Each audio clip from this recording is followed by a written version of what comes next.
Dr. Felix 9 had spent 40 years studying alien species. The Citharanese xenobiologist had 3 advanced degrees and had written more than 200 research papers. Felix 9 had seen creatures that breathed methane, beings made of living crystal, and species that communicated through color changes in their skin. Nothing surprised Felix 9 anymore. Or so they thought. The humans changed everything. Felix 9 first noticed the anomaly while reviewing colony survival data at the Galactic Concord's main research station. The Concorde had cataloged over 12,000 intelligent species across the known galaxy. Each species had strengths and weaknesses. The Keth were massive and aggressive. The Citharani were brilliant but physically fragile. The Malari could survive an extreme cold.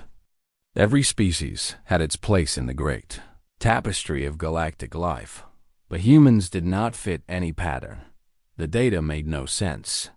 Humans had colonized 17 worlds in less than 300 years. They had survived first contact with the Keth Dominion, a feat that had destroyed entire civilizations. They lived on planets that killed other species within weeks. And yet, looking at their biology, they should have been one of the weakest species in the galaxy. Felix 9 pulled up the human file and studied it for the 100th time. Humans were soft. They had no natural armor, no claws, no venom. They were slow compared to most predator species. Their lifespans were laughably short by galactic standards. They could not see in the dark, could not hear high frequencies, and could not smell as well as most mammals on their own planet. By every measure, humans should have gone extinct long ago. Instead, they were spreading across the stars like a fire through dry grass. Felix 9 requested permission to observe humans directly. After 6 months of bureaucratic delays, the approval came through. The assignment was to a joint mining colony on Tartarus V, a volcanic world with toxic air, extreme temperatures, and regular earthquakes. No other Concorde species would work there. The humans had volunteered. The journey to Tartarus V took 3 weeks. Felix 9 spent the time reviewing more data and growing more confused. Human medical records showed injury rates that would have shut down any Citharani operation. Yet the humans kept working. They did not request transfers. They did not quit. They simply continued day after day, in conditions that should have broken them. The mining colony was even worse than Felix 9 had expected. The air was thick with sulfur. The ground shook constantly. Temperatures swung from burning hot to freezing cold, depending on which side of the planet faced the sun. Everything was designed to kill soft creatures. And yet, the humans moved through this hell like it was nothing special. VX-9 set up an observation post near the main mining shaft and began taking notes. The humans worked in teams, drilling into the volcanic rock to extract rare minerals. They wore protective suits, but the suits were thin and clearly uncomfortable. Sweat dripped down their faces. Their muscles strained with effort. They looked miserable, but they also looked determined. On the 3rd day, Felix 9 witnessed something that shattered their understanding of biology. A human worker named Chun was operating a drilling machine when something went wrong. There was a loud crack, a spray of sparks, and Chun screamed. His arm had been caught in the machinery. When his coworkers pulled him free, 2 of his fingers were missing. Blood poured from the wound. The pain must have been unimaginable. Felix 9 watched in horror, certain they were about to see a human die. Among the Citharani, such an injury would cause immediate shock, followed by system shutdown, followed by death within minutes. The body would simply give up, overwhelmed by the trauma. Chun did not die. The other humans rushed him to the medical bay. Felix 9 followed, unable to look away. The human medic cleaned the wound, stopped the bleeding, and wrapped the hand in bandages. Chun's face was pale and covered in sweat. His jaw was clenched tight. But he was conscious. He was talking. He was even making jokes with his coworkers about how he would need to learn to count on one hand. The next day, Chun returned to work. Felix 9 could not believe it. They checked the medical records 3 times. Chun had lost 2 fingers less than 20 hours ago. He should have been in bed for weeks. He should have been traumatized, broken, unable to function. Instead, he was back at the drilling machine, working with his remaining fingers, acting like nothing important had happened. Over the following weeks, Felix 9 saw more impossible things. A human who continued working with a broken rib. Another who walked 3 kilometers to the medical bay with a piece of metal embedded in her leg. A team that finished a 12-hour shift in toxic conditions that left them vomiting and dizzy. Then showed up the next day ready for more. The humans did not seem to know. They were supposed to give up. Felix 9 began to suspect something fundamental about human biology that the Concord had overlooked. These creatures were not surviving despite their weakness. They were surviving because of something hidden, something the data did not capture, something in the way they processed pain and trauma that was completely different from every other species in the galaxy. On the last day of the observation period, Felix 9 sent an urgent request to the Concord's Central Archive. They needed access to classified human medical files. They needed to understand how these soft, slow, short-lived creatures had become the most resilient species Felix 9 had ever encountered. Either the records contained a clerical error, or the galaxy had badly underestimated the humans. Felix 9 was not sure which possibility frightened them more. The request took another 4 months to process. When approval finally came, Felix 9 boarded a diplomatic vessel bound for Earth itself. The journey was long, but Felix 9 spent every moment reviewing the classified files that had been unlocked for their research. Each page raised more questions than it answered. Earth was not what Felix 9 expected. From orbit, the planet looked beautiful. Blue oceans, green continents, white clouds swirling in peaceful patterns. It looked gentle, welcoming, nothing like the death world. The data suggested. The first clue that something was wrong came during the descent. The shuttle pilot, a young human named Torres, casually mentioned that Earth's weather had killed more humans in recorded history than all of humanity's wars combined. Floods, hurricanes, droughts, earthquakes, volcanic eruptions. The planet was actively trying to murder its inhabitants, and always had been. Felix 9 landed at a facility called Geneva, where the Galactic Concord maintained its diplomatic presence. A human liaison was assigned to assist with the research. Her name was Commander Esperanza Reyes, and she was a veteran of something called the Keth skirmishes. The first thing Felix 9 noticed about Commander Reyes was her leg, or rather, the absence of it. From the knee down, her right leg was mechanical, a prosthetic made of dark metal and flexible synthetic material.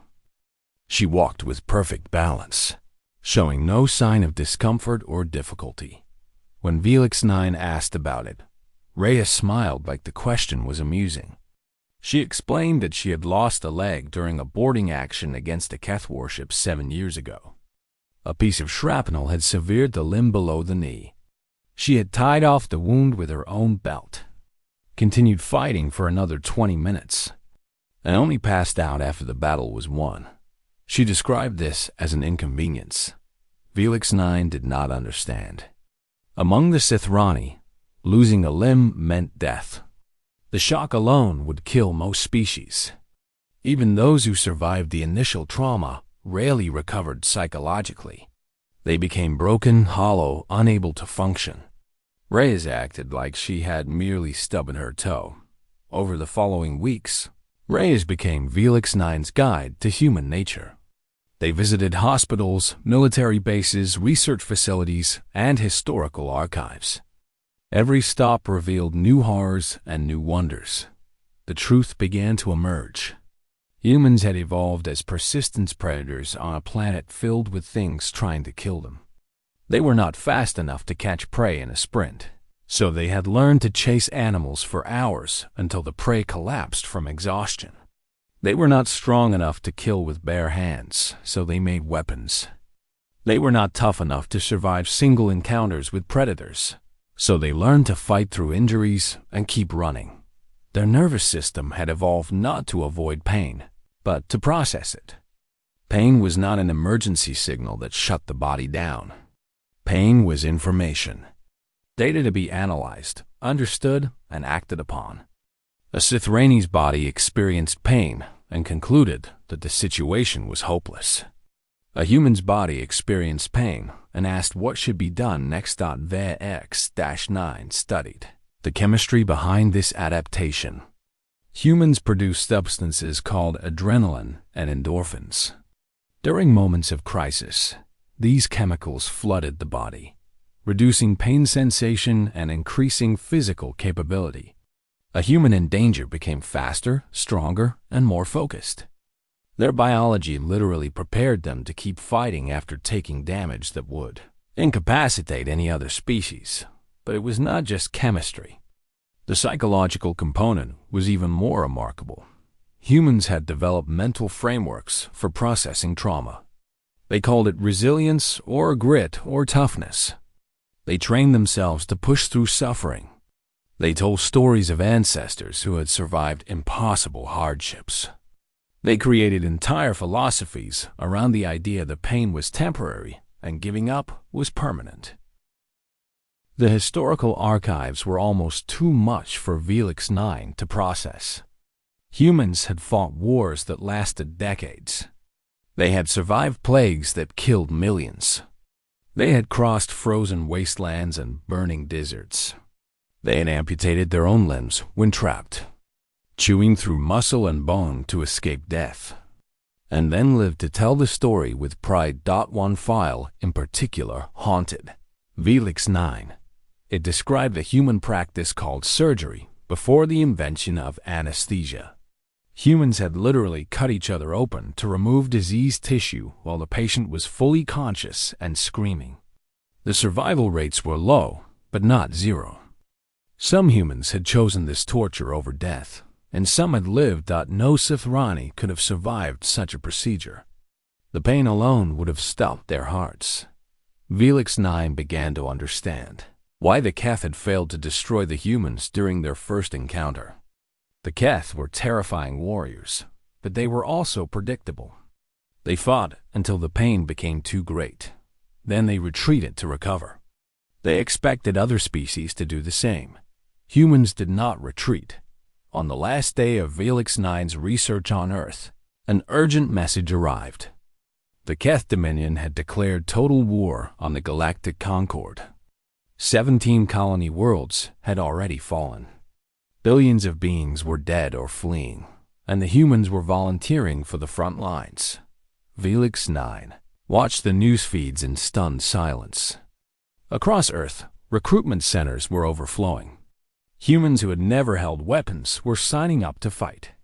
Veterans with missing limbs and old scars were returning to service. Commander Reyes received her orders within hours. The galaxy was facing extinction. And the soft, short-lived creatures from this beautiful death world were running toward the fire. The war began badly for the Galactic Concord. The Keth were massive, brutal, and utterly without mercy. Their ships tore through defense fleets. Their soldiers crushed opposition on every world they invaded. Species that had known peace for centuries crumbled under the assault. VLIX-9 received special permission to embed with human forces as a medical observer. The assignment was dangerous, possibly suicidal, but VX-9 needed to understand. If the humans had any chance of turning the tide, VX-9 wanted to document how. The first battle VX-9 witnessed was at a colony called New Brisbane. The Keth had landed in overwhelming numbers. The local defense force was mostly human, with small contingents from 3 other Concord species. Within hours, the non-human units had broken and fled. The fear response in their biology made standing ground impossible. The humans stayed. Velix 9 watched from a fortified medical station as the battle unfolded. Human soldiers took positions behind rubble and burned-out vehicles. They were outnumbered 4-1. Their weapons were less powerful than Keth armaments. They were bleeding, broken, and terrified. They did not run. The Keth attacked in waves, expecting the humans to collapse like every other species. Instead, they met a wall of fire and fury that did not yield. Humans with shattered bones kept shooting. Soldiers with holes in their bodies crawled to better firing positions. A sergeant with burns covering half his face screamed orders until his voice gave out, then continued signaling with his hands. The Keth were confused. Their tactical doctrine was built on the assumption that enemies would retreat when taking heavy casualties. They would press hard, break the enemy's spirit, then mop up the survivors. But the humans had no retreat in them. Every meter of ground cost Keth lives. The battle lasted 18 hours. When reinforcements finally arrived, the human defenders had lost 60% of their force. The survivors were exhausted, wounded, and barely able to stand. But they had held. The Keth advance had been stopped for the first time in the war.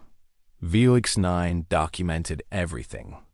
The injuries that should have killed but did not. The soldiers who kept fighting through wounds that would have ended any Sithrani life. The medics who worked through their own pain to save others. The quiet determination that seemed to run through every human like blood. Word spread through the Keth command structure. Supreme Commander Gorath Ka, the architect of the invasion, received reports that troubled him deeply. His officers described humans as impossible. They did not die when they should. They did not flee when they should. They did not stop when they should. Gorath Ka dismissed these reports as exaggeration. He had crushed 100 species. Humans would break like all the others. He ordered heavier assaults, more troops, more firepower. The humans bent, but they did not break. On Meridian 4, a squad of 12 human soldiers was assigned to defend a civilian evacuation point. The Keth attacked with 500 warriors, expecting to sweep through in minutes. The battle lasted 19 hours. 11 humans died in the first 6 hours. The last survivor, a private named Jackson, held the line alone for 3 more hours, fighting with wounds that Keth medics later described as incompatible with continued motor function. She was still shooting when reinforcements arrived. She died 7 minutes later, but not before seeing the evacuation ships safely away. Stories like this spread through both armies. Among Concord forces, humans became legends. Other species began requesting human units as reinforcements, not because humans were stronger or better armed, but because humans did not quit. Their mere presence steadied defensive lines. Among the Keth, something strange began to happen. Fear. Gorath Ka studied the battle footage himself. He watched humans advance through suppressive fire that would have routed his own elite warriors. He saw soldiers treat their own wounds in the field, tying off bleeding limbs and continuing to fight. He observed squad leaders talking their soldiers through shock, keeping them functional through pure force of will. He began to understand something terrible. Humans did not fight despite their pain. They fought with it. Pain was not a weakness to them. It was a fuel. Every wound made them more determined. Every loss made them angrier. They were not ignoring their suffering. They were using it. The Battle of Gorath's Reach was supposed to be the killing blow against human resistance. Gorath Ka had assembled his largest fleet, his best warriors, his most devastating weapons. He would crush the human homeworld's defense and end the war. Instead, the humans counterattacked. Velix 9 was aboard a Concord observation vessel when the human fleet engaged. The battle should have been hopeless. Human ships were older, smaller, less powerful. But the humans fought like nothing Velix 9 had ever seen. Pilots rammed Keth vessels when their weapons failed. Boarding parties fought hand-to-hand through corridors filled with fire and blood. Commanders made decisions that seemed suicidal, but somehow worked. When it was over, the Keth fleet was broken. Gorethka survived, but barely. As his damaged flagship limped away from the battlefield, he spoke words that would echo through Keth history. The humans are not like others. They do not fight despite their pain. They fight with it. And we cannot defeat an enemy that grows stronger from suffering. The war was not over, but the tide had turned. The Keth surrender came 6 months later. It was the first surrender in their species' recorded history. Gorethka signed the documents himself, standing across the table from Admiral Esperanza Reyes. Felix 9 watched from the observation gallery, taking notes for what would become the most important research paper in xenobiology history. The Keth Supreme Commander could barely look at Reyes. Every time his eyes met hers, he saw something that made his warrior's instincts scream. Not threat, exactly. Something worse. An absence of the fear that should have been there. Reyes had lost friends, soldiers, and years of her life to this war. She had every reason to hate the Keth. Instead, she looked at Gorethka like he was a problem that had been solved. The galaxy changed after the war. Everything the Concord thought it knew about humans had to be reconsidered. For centuries, humans had been classified as a Meyer species. Physically weak, short-lived, primitive. Their early space exploration had been viewed with mild condescension. Now, diplomatic delegations scrambled to establish closer ties with Earth. Military academies requested human instructors. Research institutions begged for access to human biology and psychology. Felix 9 returned to the Central Research Station and spent 2 years writing up their findings. The resulting paper was titled Pain as Adaptation, the Human Biological Framework for Trauma Processing. It became the most accessed xenobiology document in Concord history, downloaded over 40 billion times in the first year alone. The paper explained what Felix 9 had learned. Humans were not strong despite their softness. They were strong because of something deeper. Their biology had evolved to treat pain as information rather than shut-down signal. Their psychology had developed frameworks for processing trauma rather than being destroyed by it. Their culture had built systems for supporting wounded members rather than abandoning them. Other species tried to replicate human resilience. The Sithrani attempted genetic modification to alter their pain response. The modifications killed every test subject. The ability to function through suffering could not be engineered in a laboratory. It had to be earned through millions of years of evolution, thousands of years of culture, and generations of ancestors who had chosen to survive. Some species resented the humans for their gift. They called it unfair, unnatural, monstrous. How could the universe produce creatures that did not know when to give up? What kind of cruel world would forge beings that could suffer so much and keep going? Felix 9 understood the resentment but did not share it. The more they learned about humans, the more they felt something like admiration. On the anniversary of the war's end, Felix 9 requested a final interview with Admiral Reyes. They met in her office on Earth, a simple room with windows overlooking a green garden. Reyes looked older than when they had first met.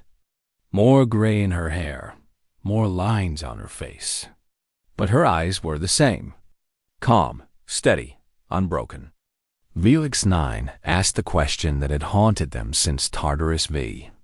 Did humans ever resent the pain their biology forced them to endure? Did they ever wish they could simply shut down like other species, escaping into peaceful unconsciousness when suffering became too great? Reyes considered the question for a long moment. She touched her prosthetic leg, the one she had lost fighting the Keth so many years ago.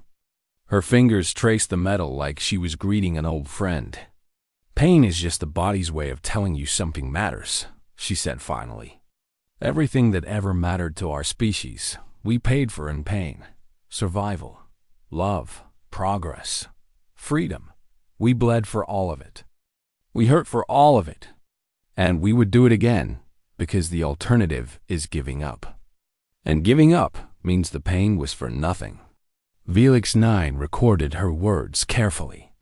I think, Reyes continued, that most species see pain as the enemy, something to be avoided at all costs. But for us, pain is just the price. The universe is hard. Life is hard. If you want anything good, you have to be willing to suffer for it. We learned that lesson early, and we never forgot it. She smiled, the same smile she had worn when describing the loss of her leg as an inconvenience. We do not enjoy pain, she added. We are not monsters. We cry, we grieve, we break down. But when we break down, we build ourselves back up. Because that is what humans do. We endure, we adapt, we survive, and eventually we win. Felix 9 finished their final research note that evening. They sat in their temporary quarters, looking out at the Earth's sunset, and wrote the conclusion that would be quoted in textbooks for centuries. Humans are not anomalies or monsters. They are simply a species that looked at the universe's cruelty and decided, generation after generation, that existence was worth any price. They built civilizations on foundations of suffering.